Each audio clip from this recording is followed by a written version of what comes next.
Ooh, welcome, man. Welcome, guys. Welcome back to the channel. Back out here at this Jeep Patriot. I think that's what this is. Yes, this is still outside. They finally come to get it. Y'all can see where I've been tearing down. Looking for an open circuit. Now, what I was doing, guys, is I found the problem already. I didn't get the film so y'all can see the actual diagnosis. Let me show y'all what's going on under the hood. Let me tell y'all what's going on first. Car came in. You can see it's clustered under here. No brake lights. All right.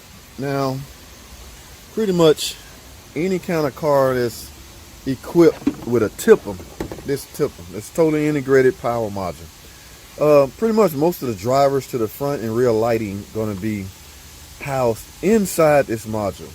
Okay, so you need to understand that if your car equipped with a tipper, that may be the case, especially cars like the PT Cruiser or the Compass or anything like that. So his problem was no brake lights. In fact, let me show y'all something. All right, I can step on the brake. Let me step on the brake right now. I want y'all to look at something. Oh, it's the car behind me. I'm stepping on and off the brake. You can see the brake lights working. Okay, I'm stepping on, off, on, off, on, off. You can see through the reflection that the brake lights is working. Now, I have the luxury of having a spare tipper, but you might not have that luxury. Okay, so you will have to go through the normal channel, the normal proper way of diagnosing. But because that's why I keep parts, man. You should see my toolbox. My toolbox is full of some parts. Okay, used parts. This is just for speed, guys. This makes diagnosis quicker. I do not suggest you start storing or get a toolbox solely for parts. Okay, because diagnostics really need to come into play. I chose to go the other way around, but I also use my knowledge also. I also understand that the rear brake lights are operated, or the drivers to it comes from the tipper. This is this old tipper. With this plugged in, I have no rear brake lights. So let me tell y'all the steps, proper steps you should take. Of course, naturally, everybody's gonna think it's the bulb. There was new bulbs in there. Everybody's gonna think it was the connector. It was a new connector in it. So what you do at that point, guys, is grab your test light. I already have everything housed back because I know what the problem is. You grab your test light, see if you have power supply and ground at that connector. If you do, then yeah, it has to be a bulb or something like that. But if you don't, you have to trace the power source. Okay, and again, that source goes through the body. Of course, there's wiring transmitting the voltage back there. The body wiring harness come up through here and all the way, probably ends up right here. Okay, like because I already know that, and because I had a spare tipper, this tipper is it's not even for this car. I think it's for a PT Cruiser, but the driver's circuitry is similar. Okay, so what I ended up doing was taking this tipper out and putting this tipper in. All right. In fact, he's here to get it, so I have to put everything back to normal. They decline the repairs, by the way. So let me go grab, I'm gonna do this real quick. I'm gonna take an ad break real quick. I have to go grab a tool. When I get back, I'm gonna finish this conversation and put this car back together. So guys, stay tuned, don't go anywhere. I will be right back. All right, guys, so what I had to go get my drill. Now I'm back. Thanks for staying tuned. So I needed that to take the power cable off of here. I'm about to transfer put his old tipper in. They decline the repair, so I'm gonna put this back in my hidden area.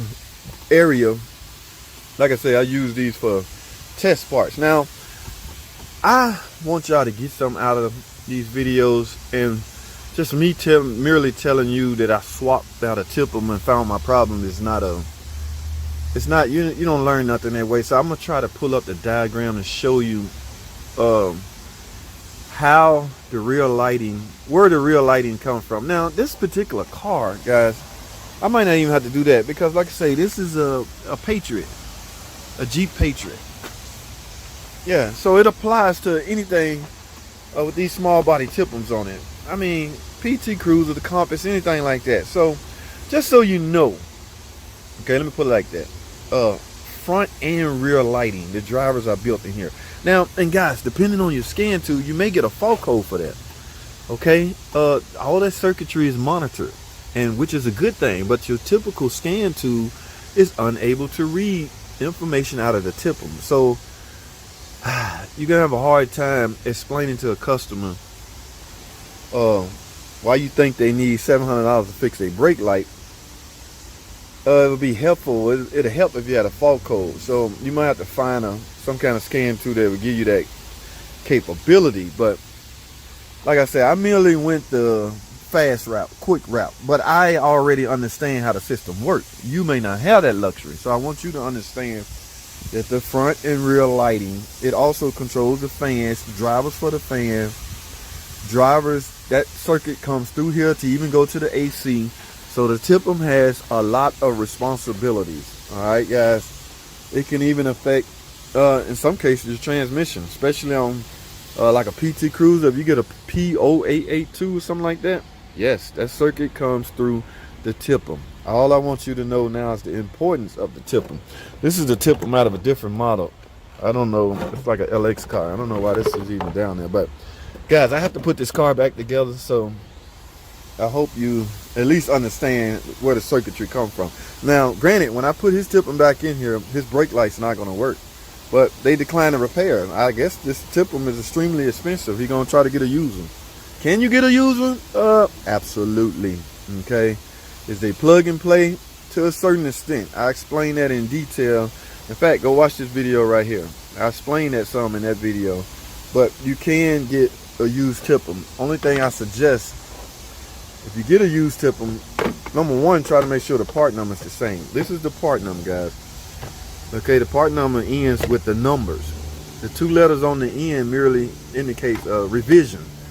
Okay, so this is AA. So A is the first letter of the alphabet. This is the first edition of this model TIPM. If you go to the parts department and order another one for this car, a new one, you're going to get one with the same part number, but this may say AG, which means it has went through some revision. So same with used TIPM. If you get a used one, try to get one with a higher letter. Now, this one will work with this part number and the letters. It will work. It just, there's some small things that they change, and every change will represent a letter change, a revision change. Okay, so the higher the letter, the more update the module will be, and that applies to pretty much all TIPM. So they plug and play to a standpoint. Now, if the car you got it out of do not have the same features as the car you're putting it in, then you may run into some problems. You would really need a scan tool to do what we call vehicle reconfiguration.